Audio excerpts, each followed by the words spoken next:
भाई तो जैसे कि DSC 1 और DSC 2 का एग्ज़ाम बाकी है आपका। तो DSC 1 का लगभग हम वीडियो सारा अपलोड कर चुके हैं जो जो आएगा आपका पेपर में। तो हमारा अब टॉपिक रहा DSC 1। तो हम DSC 1 में ही अब हम हमेशा वीडियो डालेंगे। तो वीडियो को आप ज़रूर देखिएगा क्योंकि हम सारा चीज़ हम इम्पोर्टेंट बताते हैं। तो देखिए हमारा आज का क्या टॉपिक है, खिलाफत आंदोलन। ये तो या तो शॉर्ट क्वेश्चन में पूछ सकता है या भी लॉन्ग क्वेश्चन में पूछ सकता है कि खिलाफत आंदोलन के क्या क्या समझते हैं, इनका वर्णन करें, इन पर निबंध लिखने, कुछ भी आ सकता है। तो आप सिर्फ ध्यान लगा के सुनना है आपको। देखिए आप समझते हैं, विश्व एवं भारत के मुसलमान तुर्की के सुल्तान को इस्लामी साम्राज्य का खलीफा मानते थे। किसको? तुर्की के सुल्तान को। अब अंदाज़ा लगाइए कि विश्व और भारत के मुसलमान तुर्की को सुल्तान को अपना खलीफा मानते थे। यदि यदि किसी तरह से आप दिमाग लगाइए कि तुर्की के जो सुल्तान को खलीफा मानता था, यदि वो खलीफा का ही अंत कर दिया जाए तो क्या होगा? ठीक है, वही हुआ जो अभी हम बोले आपको। खलीफा का अभी देखिए क्या होगा अंत में, ठीक है, जिसके कारण से ये खिलाफत आंदोलन हुआ है। खलीफा से सम्मिलित है, इसीलिए खिलाफत रखा गया है, याद रखिएगा, ठीक है। लेकिन प्रथम विश्व युद्ध के समाप्ति के बाद मित्र राष्ट्रों ने तुर्की के साथ सेब्रे की संधि की। ठीक है, जैसे कि क्या हुआ कि जो अब मेरी प्रथम विश्व युद्ध नहीं समझे हैं तो आप समझ लीजिए वहाँ से, ठीक है। तो समझिए, अब थोड़ा सा मेरा बात को समझिएगा। प्रथम विश्व युद्ध हुआ, समाप्त हो गया कि तो मित्र राष्ट्र जितने भी थे, ठीक है, तो उसने अब तुर्की के खिलाफ पे था, तुर्की तो उधर था, तो तुर्की उस खिलाफ था उसका, तो उसके साथ संधि किया, ठीक है। तो संधि के तहत क्या हुआ अब सुनिए, वही संधि खेला हुआ, वही संधि के साथ तहत देखिए, मतलब इस संधि के तहत तुर्की का विभाजन कर दिया गया, ठीक है। पूरा मुसलमान भारत में विश्व का मुसलमान खलीफा मानता था किसको? इस्लामी साम्राज्य सुल्तान को, मतलब कि तुर्की के सुल्तान को। लेकिन इसने क्या किया, मित्र राष्ट्र ने सेब्रे की संधि के द्वारा तुर्की को विभाजन कर दिया। अब उसके बाद खलीफा के पदे को समाप्त कर दिया गया। अब खलीफा नाम का कोई चीज़ें नहीं रहेगा।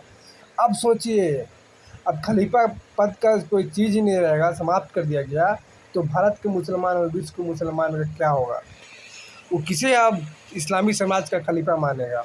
ठीक है, अब देखिए क्या होगा, अब तो खेला होने वाला है। देखिए आगे देखिए, मित्र राष्ट्रों के रवैया से भारत के मुसलमान, सही देखिए, भारत के मुसलमान, ठीक है, क्योंकि ये मतलब कैसे हुआ, सब कारण किसका था? मित्र राष्ट्र जितने भी देश हैं, ठीक है। तो भारत के मुसलमान, विश्व के सभी मुसलमान अब तो पूरा दम भड़क गया, नहीं काहे तुम ऐसे किया, मेरा खलीफा को समाप्त कर दिया गया, तुम ये तुर्की को 2 टुकड़ा में बांट दिया। अब तो भड़क गया पूरा विश्व के मुसलमान और भारत मुसलमान।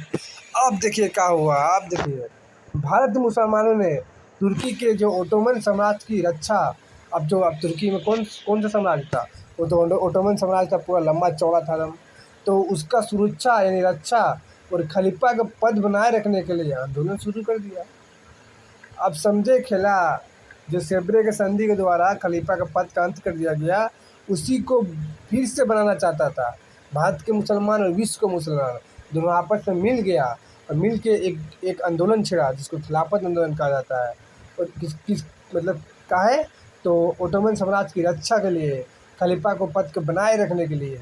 एक कारण देखिए, एक कारण तो उसका सुरक्षा के लिए, ठीक है, और दूसरा कारण क्या चाहता था कि खलीफा के पद को बनाए रखना, ठीक है, इस आंदोलन का मेन उद्देश्य था।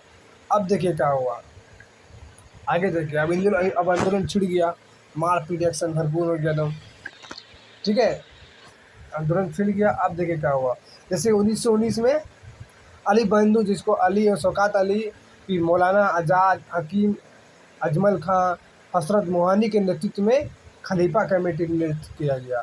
एक खलीफा कमेटी बनाया गया कि हाँ, अब हम लोग को आंदोलन करना है, ऐसे करना है, वैसे करना है, ऐसे चलाना है, ऐसे मांग को प्रस्तुत करना है, ठीक है। तो अब तो खलीफा कमेटी का नेतृत्व हो गया।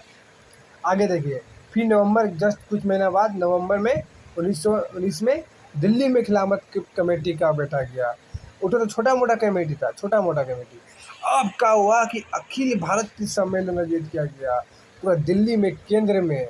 अब केंद्र से पूरा भारत में अब इस आंदोलन को छेड़ा जाएगा, जिसकी अध्यक्षता कौन कर रहा है? गांधी के द्वारा किया गया। इसकी अध्यक्षता कौन किया गया? वही गांधी जी। ठीक है। इसने हिंदू मुस्लिम एकता को बनाए रखने का सुनहरा अवसर माना। इसने सोचा यही अवसर है हिंदू मुस्लिम को एकता को बनाए रखने के लिए। ठीक है। देखिए आगे क्या हुआ।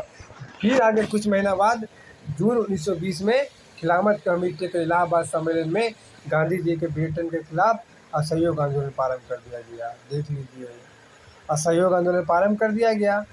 ठीक है, खिलाफ असहयोग आंदोलन प्रारंभ कर दिया गया और आंदोलन के नेतृत्वकर्ता के रूप में गांधी जी को चुना गया। इस प्रकार इस युद्ध का केवल कुछ अंत नहीं हुआ, मतलब कि यही खिलाफत आंदोलन आगे जाके असहयोग आंदोलन में बदल गया, वैसे मान सकते हैं। ठीक है। तो इस प्रकार हमारा आज का वीडियो क्या था, खिलाफत आंदोलन, जो कि आपको साधारण भाषा में